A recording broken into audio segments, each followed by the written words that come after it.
I'm gonna do a video review here of this Chinese diesel heater. This is a VEVOR. It's marked as 5 kilowatts, and I got it for I think $120.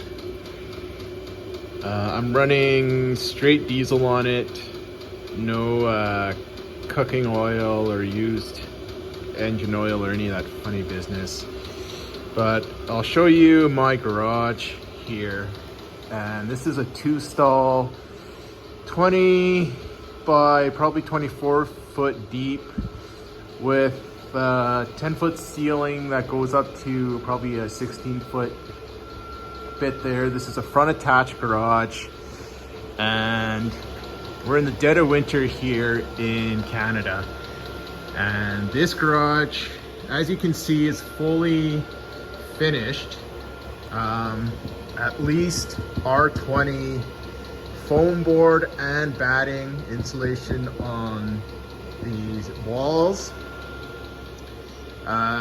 This is a duplex, so that is actually an interior wall to another garage, so much warmer in there. So you've only got 2 exposed walls to the exterior. Garage door is styrofoam core, really well insulated. Come around here, I'll show you door seal, extra door seal, weather stripping on the bottom, really well sealed. Ceiling is R60 in the attic with batting, and then I even paid extra for the contractors to come and do blown insulation on top of that. That's going into the house, like I said, front attached. I doubt you're gonna find a better insulated garage than this, unless you're living in Antarctica or something like that. So outside today, minus 35 Celsius, which is still minus 30 something Fahrenheit. And inside the garage right now, I had the door open a little bit. It's showing minus 7 degrees Celsius. And I just turned on the heater. We'll let it run for, I don't know, an hour, 2 hours. It doesn't really matter. It's not gonna get that warm in here.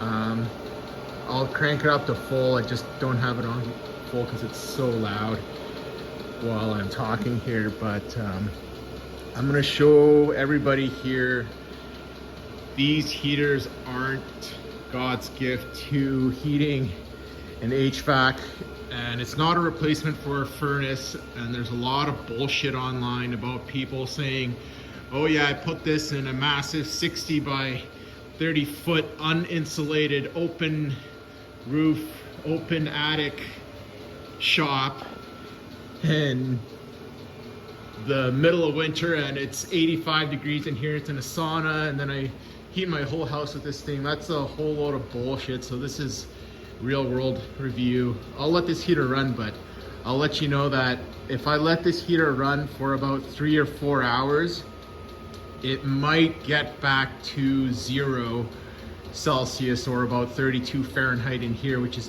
just enough to take the edge off, but still horrible for working in here on the vehicles. You're not going to be hanging out in your garage comfortable without a jacket on, without gloves on, with this heater at full blast. And then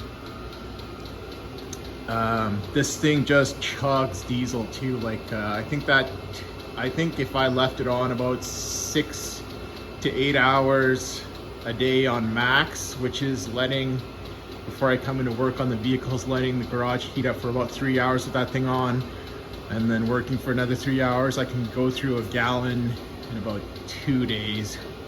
And more than a gallon, in fact.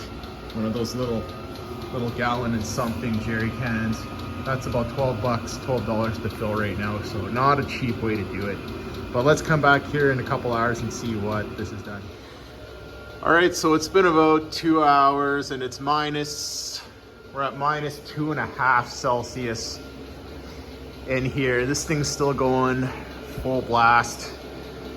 And so we went from, what was it, -7, which was 20 Fahrenheit, to -2, which I don't know, somebody can do the conversion, but it's, what is it, probably like, I don't even know, 15 or 20 Fahrenheit. But yeah, you can still see frost on the windows, still freezing in here, not ready to work on anything in here. So this thing is definitely, if you're in an ice fishing tent or a 10x10 shed or single car garage with a low roof, you might be able to get by, but don't kid yourself and don't buy into all this bullshit online. This is as real world as it gets. The other things I really don't like about this heater is it's loud as hell, which I don't really mind that much, but having to use a 12-volt car battery is kind of a pain in the ass. You can see I had to put sort of a thimble with rock wool going to the exterior to vent the exhaust. The thing stinks like diesel fuel. It leaks internally somewhere in the combustion chamber. It leaks diesel, and it's not in the combustion process because it's not in the fuel lines, and it's not an exhaust leak or anything like that, because I've gone through and I've had this thing apart a few times with different YouTube videos.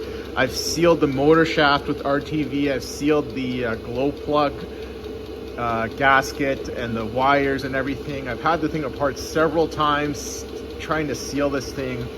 The diesel fumes are coming out of the air outlet, so I know it's leaking internally, and I've had it apart so many times that I'm just kind of sick and tired of ripping the thing off the wall over and over again. Honestly, this thing is not really such a great heater. If I were to do again, I would have just paid to have a natural gas furnace put in, because that would have cost me about $1,000. But you know what, it would have been more money, but after you count all the little bits and pieces and trying to get this thing to work and all the wasted time and leaky fuel lines, spilling the fuel, having to fill this thing, having to run back and forth to this gas station and get diesel in the middle of winter is no fun at all. Yeah, don't recommend it. Sorry, it's just the cold hard truth in my cold ass garage right now, but can't recommend this heater. It's not all that great.